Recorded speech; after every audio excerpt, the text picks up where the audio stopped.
what you want to do. Hey everyone, my name is Christine and welcome to my channel. Like most people, this pandemic, quarantine, lockdown madness has just not been the best of times. 2020 has not been the best year out there.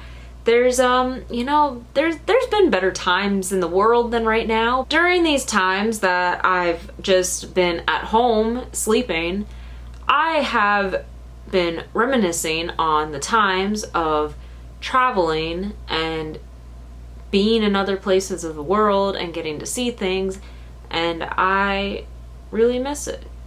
So I thought the topic of this video should be about traveling, and I am going to discuss some of the benefits out there for traveling alone. Most of the travels that I do these days over the past couple of years have been by myself, and I like it. I have come to the point that I enjoy traveling alone. So I'm going to list the benefits that I see in traveling alone, and at the end I'm going to talk about what got me into traveling by myself in the first place. First benefit is you don't have to wait for anyone to make a plan if you want to see some particular place. I often hear people make comments that they would love to go to somewhere special, but their husband doesn't really like traveling, or husband doesn't want to go there, or they don't have any friends that want to go there, so they're just not going to go. And I always respond back to these people, why don't you just go by yourself? And they kind of look at me and they don't have an answer.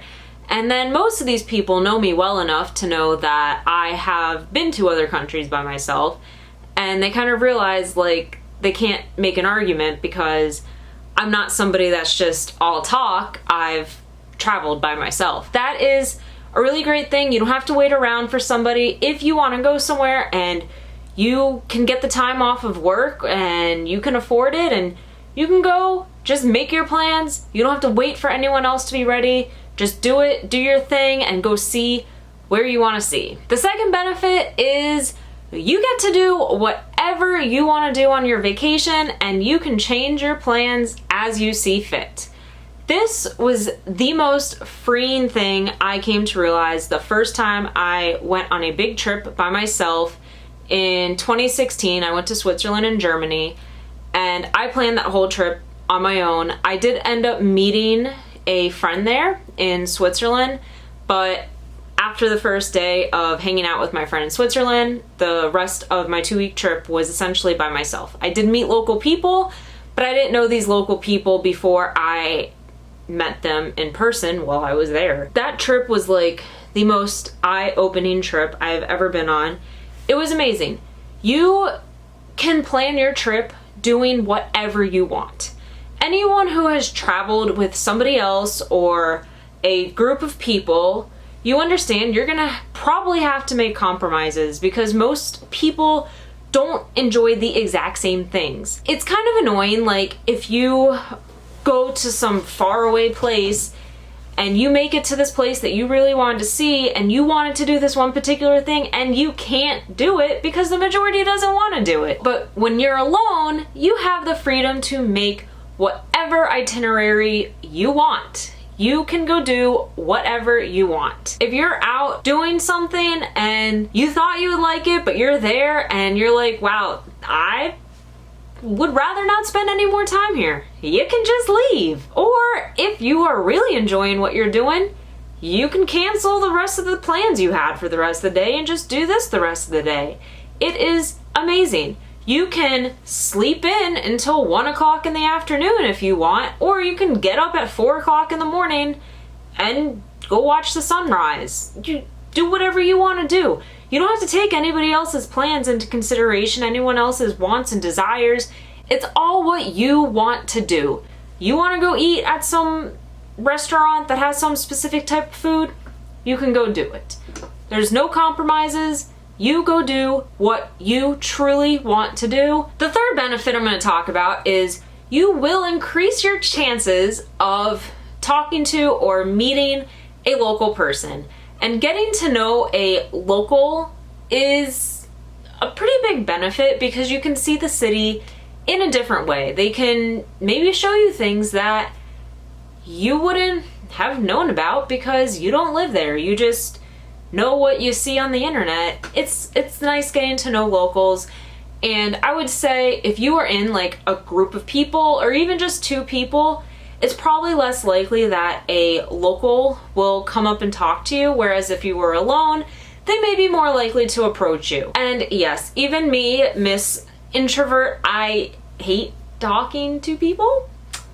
I have met locals on my trips, and I've had some good success stories of just talking to people. And I think for me, one of the things that I could put into my mind when I'm somewhere else just completely by myself, that even if I go make a fool out of myself, I'm never gonna see this person again, and they don't know anybody that I know. So, you know, might as well just go talk to them. The fourth benefit is that it will increase your confidence. I think two of the biggest fear factors people have when traveling alone are the risk of getting mugged or robbed or something like that when you're walking streets by yourself. And I do agree that is a legitimate fear. I think you should be safe when you're traveling alone. And I think the other fear is if something goes wrong, how am I going to be able to figure it out? I'm not going to have anybody else with me to problem solve or work things out, and I'm just going to be stuck by myself, particularly if you're in a foreign country and maybe it's a country where you don't speak the native language. It is scary. But when you go out and you put yourself out and you challenge yourself and then something goes wrong, but then you can figure it out, you increase your confidence because you went out there and you did it and you didn't have to rely on anyone else and you were able to figure it out, and it's a really good feeling. Every time I took a trip by myself, I always had like this surge of confidence boost after the trip because it was like, holy crap, I just went and did that. Like, I was so scared of this and I went out and I managed to do this, and I would be like on top of the world, and then I would just come home and, well, real life isn't as fun. And the last benefit I'm going to talk about is that you truly have an opportunity to get to know yourself without anyone else's influence. This goes along the lines of you being able to plan your day. You get to think about what your interests are, what you want to do, what you like doing. You're like fully inside your head for a good majority of the day, you know, unless you're out talking to other people. And hopefully if you're traveling alone, you're not spending your whole time texting people from back home, maybe part of the time, but hopefully you are just kind of enjoying the moment around you and your surroundings and the differences and taking it all in. You gotta just kind of be with yourself a lot and talk to yourself a lot, and it's a really great thing. I really enjoy traveling by myself. I do enjoy also traveling with other people. I don't like traveling in large groups, but with like one or two other people that I'm close with, I do enjoy that. But I have gotten comfortable enough to, if I want to see something, I'm probably gonna go see it, even if I can't find anyone else who wants to go see it with me.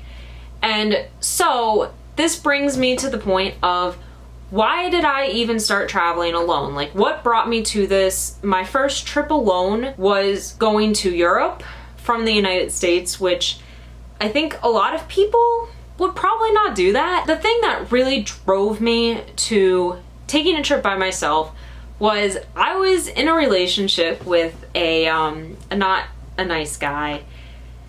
He was very mean and he put me down a lot, but one of the things he said on one of our trips was that I would never be able to plan a trip on my own, that I would always rely on some guy or somebody else to plan trips for me. And to defend myself a little bit, the reason why he said this was because he was a very mean guy. He never liked doing what I liked to do, so he always said all my ideas were dumb, and we ended up just doing what he wanted to do anyways because he didn't want to do what I wanted to do. So I got the attitude of like, I'm not even gonna make suggestions because you hate all of my suggestions, so let's just do whatever you want to do. And then he turned around and he said that to me, and well, let's just say I'm happy I'm not with this guy anymore. But once we broke up, I felt I had to prove to myself, go take a trip somewhere. In the summer of 2016, I was really feeling the need for a vacation, and I was like, I don't know who to ask to come with me. I don't know where I'm gonna go, and I'm like, I don't need anybody. I'm gonna go somewhere by myself. I'm gonna prove myself that I can plan a vacation on my own. And I remember that summer, I was initially planning on going to Canada. I had always wanted to see Canada, and I'm looking up flights to Canada, and then I'm like, oh God, I've been dying to go back to Germany. I start looking up flights to Germany, and I'm like, it's not that much more expensive. So I told myself, if I could get 2 weeks off of work, I was gonna go to Germany. And I ended up going, and I also went to Switzerland because I had my friend that I wanted to meet. And it was an amazing time. And so, you know, maybe if I was never with that loser of a guy that just was very mean, I may have not gotten the courage to go do something like that to prove to myself that I could do that. But one other big factor I think that made me comfortable going to Germany by myself was that 10 years ago, wow, I cannot believe it was 10 years ago, but 10 years ago, I studied abroad in Germany. I wasn't there for very long, but it was long enough. I was living in a dorm, and I had to get my way around Germany, so I became very comfortable with the public transportation, the ICE trains. I speak and understand, particularly reading, conversational German, so being in the train stations and things like that, it doesn't necessarily scare me because I can understand. I mean, first of all, a lot of places in Germany have things in English anyways, but if they weren't, it's not a complete foreign language to me, and the way things operate in Germany were not a full foreign thing to me. So there was already that comfort level that I had going over to Germany. That definitely made things easier to lead me onto my way of being comfortable traveling on my own. I would also totally recommend, if anybody watching this is still in college or high school, to study abroad. Studying abroad in Germany was like one of the best things I did in my life. It changed a lot of me, and I'm so thankful I got to get to know another culture, get to know a lot of people from Germany, kind of understand the language. It was just like the greatest thing ever. Germany is not the only country I have been to by myself, so I have expanded my horizons into other countries as well. I'm not saying I would go to every country by myself, I probably wouldn't, but even if it's just in your own country, you know, where they speak the same language that you speak, I would recommend taking a trip somewhere by yourself. You can really learn a lot about yourself, and obviously, especially if you're a young female, you want to pick a safe country or a safe city, or, you know, whatever. You know, I'm not recommending to go do some dangerous, scary things. That is it for this video. I hope you enjoyed it. I hope maybe I've inspired some of you who are scared to get on a plane or a train or drive anywhere by yourself, and hopefully eventually soon travel will be back to somewhat normal. Who knows? That's all I have for now, and I hope you enjoy the rest of your day. Bye!